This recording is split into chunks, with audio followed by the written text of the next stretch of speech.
manière attirait les passants. On aimait à l'extrême ses yeux de puits d'amour, sa peau douce comme la crème et sa bouche un petit fou.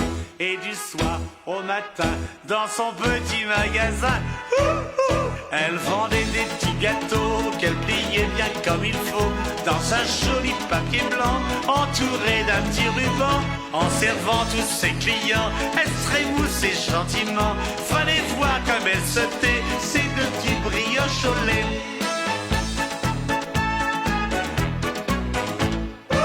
Un jour dans sa boutique, un vieux monsieur entra. D'un petit coup d'œil oblique, vite il la remarqua. Pour parler à la belle, il choisit des bonbons. Donnez, mademoiselle, un cornet de marron. Et d'un petit air malin, il en prit dans sa main. Elle vendait des petits gâteaux qu'elle pliait bien comme il faut, dans un joli papier blanc entouré d'un petit ruban. Je vous offre, dit mon coco, des marrons et mon cœur chaud. Cœur chaud, dit-elle, vous l'avez, mais les marrons sont glacés. Il s'assit à une table pour manger un petit chou. Elle se montra aimable, elle offrit un peu de tout, puis insista coquette pour qu'il prit du nougat. Mais lui, hochant la tête, tristement répliqua: à mon âge, voyez-vous, je prends plus du caramel mou.